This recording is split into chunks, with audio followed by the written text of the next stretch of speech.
नमस्कार, SBT news में आपका स्वागत है। पेश है 21 अगस्त सोमवार दोपहर 3:15 बजे राजस्थान की 15 बड़ी खबरें। इस न्यूज़ बुलेटिन के प्रायोजक हैं विनी cake and more.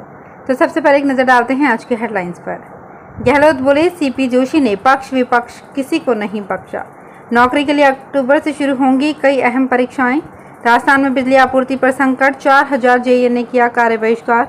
रामदेवराम Mela special train शुरू होने से यात्रियों को मिली राहत। और 3 राज्यों में 9 छोटे दल उड़ा रहे बीजेपी कांग्रेस की नींद। और अब खबरें विस्तार से। उदयपुर में सोमवार से शुरू हुए राष्ट्रमंडल संसदीय संघ भारत क्षेत्र सम्मेलन में सीएम अशोक गहलोत ने विधानसभा अध्यक्ष सीपी जोशी की जमकर तारीफ की। उन्होंने सम्मेलन में कहा कि डॉक्टर सीपी जोशी ने जिस प्रकार से पक्ष विपक्ष को लेकर काम किया वो इतिहास बन गया। इस दौरान उन्होंने डॉक्टर सीपी जोशी का जिक्र करते हुए कहा कि उन्होंने किसी को नहीं बख्शा, चाहे पक्ष हो या विपक्ष। इसके बाद प्रतिपक्ष नेता राजेंद्र राठौड़ की तरफ इशारा करते हुए कहा कि मैं सोचता हूं कि राठौड़ मेरी बात से सहमत होंगे। शहर के कोडियात स्थित अनंता होटल में सोमवार से इस 2 दिवसीय सम्मेलन की शुरुआत हुई। राजस्थान में आरएएस कॉलेज शिक्षक सहित अन्य भर्तियों के आवेदन करने वाले बेरोजगारों का आंकड़ा 10 लाख से ज़्यादा हो गया है। ये आवेदन 2000 से अधिक पदों की भर्तियों के लिए है। सरकार से आरपीएससी को आरएएस के 905, कॉलेज शिक्षा विभाग में सहायक आचार्यों के 1913, सहायक अभियंता यांत्रिक के 12, खोज एवं उत्खनन अधिकारी तथा संग्रहालय अध्यक्ष के 10, कनिष्ठ विधि अधिकारी के 36 पदों पर भर्ती निकाली गई है। राजस्थान में आज से बिजली आपूर्ति प्रभावित हो सकती है। अपने विभिन्न मांगों को लेकर बिजली निगमों के 4500 से अधिक कनिष्ठ अभियंताओं ने आज से कार्य बहिष्कार कर दिया है। जेईएन ने सामूहिक अवकाश लेकर जयपुर में जुटना शुरू कर दिया है। साथ ही चेतावनी भी दी है कि सरकार ने मांगे नहीं मानी तो कल से जयपुर में महापड़ाव शुरू किया जाएगा। इससे प्रदेश में बिजली मेंटेनेंस का काम प्रभावित होगा। वहीं राजस्थान विद्युत तकनीकी कर्मचारियों का भी महापड़ाव आज से शुरू हो गया है। जैसलमेर जिले में स्थित रामदेवराम मेले में यात्रियों का आवागमन अब आसान होगा। रेल प्रशासन की ओर से घोषित रामदेवराम मेला स्पेशल ट्रेन सोमवार से चलना शुरू हो गई है। डीआरएम पंकज कुमार सिंह ने बताया कि गाड़ी संख्या 0480910 भगत की कोठी रामदेवराम मेला स्पेशल का संचालन 30 सितंबर तक किया जाएगा। ट्रेन 04809 जोधपुर के भगत की कोठी से सुबह 10 बजे रवाना होकर दोपहर 1:30 बजे रामदेवरा पहुंच जाएगी, जबकि वापसी में ट्रेन 04810 रामदेवरा से दोपहर 2 बजे रवाना होकर शाम 5:30 बजे भगत की कोठी पहुंच जाएगी। ट्रेन आवागमन में जोधपुर, रायकाबाग, ओसिया व फलौदी रेलवे स्टेशनों पर ठहराव करेगी।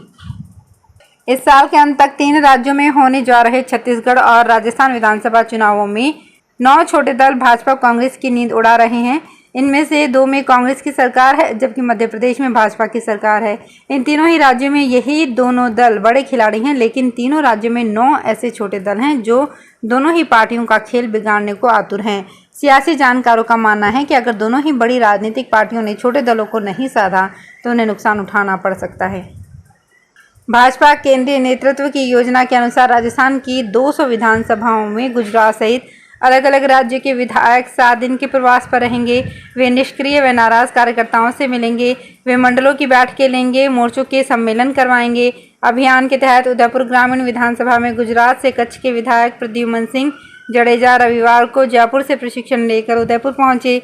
जिला अध्यक्ष चौहान ने बताया कि मावली में विधायक अल्पेश ठाकुर, वल्लभनगर में पूनम चंद गरासिया, गोगुंदा में राजेश कुमार झाला, झाड़ोल में विनोद भाई मोरडिया, खेरवाड़ा में किरीट भाई पटेल और सलूम्बर में फरसन भाई को लगाया गया है। साउथ सिनेमा के सुपर हीरो रजनीकांत अपनी लेटेस्ट फिल्म जेलर को लेकर चर्चाओं में बने हुए हैं। रजनीकांत ने अपनी दमदार एक्टिंग और एक्शन के जरिए पूरी दुनिया में अपना लोहा मनवाया है। हाल ही में रिलीज हुई फिल्म जेलर ने दुनिया भर में करीब 500 करोड़ रुपए से ज़्यादा का कलेक्शन कर लिया है। फिल्म के रिलीज होते ही तमिल के सुपरस्टार रजनीकांत धार्मिक दौरे पर निकल गए थे। उन्होंने उत्तर प्रदेश के सीएम योगी आदित्यनाथ से मुलाकात कर इसके दौरान उनके पैर छू लिए, जिससे उनके समर्थक भड़क गए।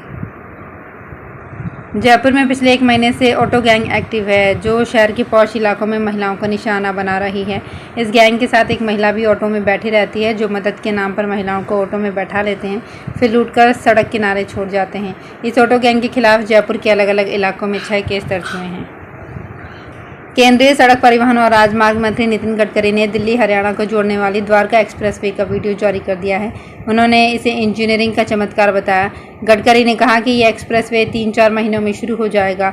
आप लोग इसे जाकर जरूर देखिए। इतना सुंदर स्टेट ऑफ आर्ट प्रोजेक्ट बनाया है कि 100 साल तक भूल नहीं पाएंगे। द्वारका एक्सप्रेसवे देश का पहला एलिवेटेड एक्सप्रेसवे है। 29 किलोमीटर लंबे एक्सप्रेसवे को आधुनिक तकनीक और टेक्नोलॉजी से बनाया गया है। छत्तीसगढ़ में प्रवर्तन निदेशालय की टीम ने फिर छापेमारी की है। रायपुर, रायगढ़ और दुर्ग भिलाई में सट्टा कारोबार से जुड़े 8 लोगों के घर पर छापा मारा गया।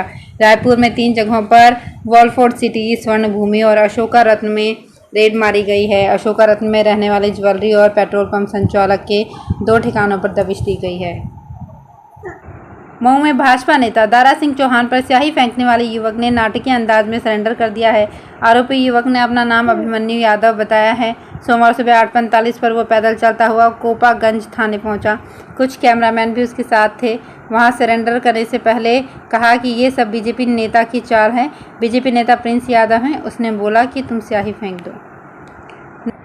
नवसराज्य जिले फलौदी के खींचुन में मंगोलिया से शीतकालीन प्रवास पर आने वाले साइबेरियन बर्ड कुर्जा का इंतजार जल्द खत्म होने वाला है। साइबेरियन बर्ड के विश्व भ्रमण पर निकलने से पहले मंगोलिया के खुर्क खुतेनी वैली के प्राकृतवास पर वैज्ञानिकों की टीम ने शिविर लगाकर कुर्जा के चूजों की टैगिंग शुरू की है।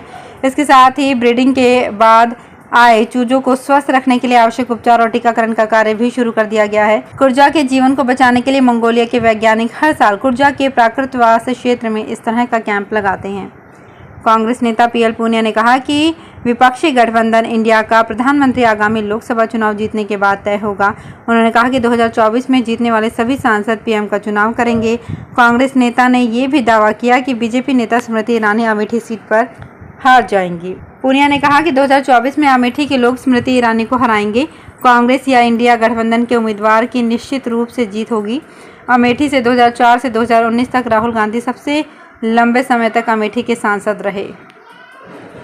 जयपुर G20 सदस्यों के व्यापार और निवेश मंत्रियों, आमंत्रित देशों और विश्व व्यापार संगठन जैसे अंतर्राष्ट्रीय संगठन प्रमुखों की मेजबानी करेगा। बैठक में भाग लेने के लिए G20 सदस्य देशों, आमंत्रित देशों के व्यापार मंत्रियों एवं सचिवों, क्षेत्रीय समूहों एवं अंतर्राष्ट्रीय संगठनों के प्रतिनिधि मंडलों के प्रमुख सहित 300 से अधिक प्रतिनिधि जयपुर पहुंच रहे हैं। बैठक में विशेष रूप से अमेरिका, ब्रिटेन, चीन, कनाडा आदि देशों के व्यापार मंत्री भाग लेंगे। बैठक की अध्यक्षता वाणिज्य और उद्योग मंत्रालय, उपभोक्ता मामले, खाद्य और सार्वजनिक वितरण मंत्री और कपड़ा मंत्री पीयूष गोयल करेंगे। स्कूली खेलकूद प्रतियोगिता का पंचांग जारी कर दिया गया है। 24 अगस्त से खेल होंगे। ये खेल 17 व 19 वर्षीय विद्यार्थियों के हैं। माध्यमिक शिक्षा निदेशक की ओर से जारी कार्यक्रम के अनुसार राज्य में 33 तरह की प्रतियोगिताएं 4 समूहों में आयोजित की जाएंगी। विद्यालय स्तर पर सभी समूहों की खेलकूद प्रतियोगिताएं 24 अगस्त से 31 अगस्त तक आयोजित की जाएंगी। इसके बाद जिला एवं राज्य स्तरीय स्कूली खेलकूद प्रतियोगिताएं अलग अलग तिथियों में आयोजित होंगी। स्कूली खेलकूद प्रतियोगिताओं के कुल 33 खेल शामिल हैं। तो फिलहाल इस बुलेटिन में इतना ही। फिर हाजिर होंगे कुछ और बड़ी खबरों के साथ। अगर आप भी अपने आसपास की छोटी बड़ी और महत्वपूर्ण खबरों से अपडेट रहना चाहते हैं तो सब्सक्राइब कीजिए हमारे चैनल SPT न्यूज को और प्रेस कीजिए बेल आइकन पर।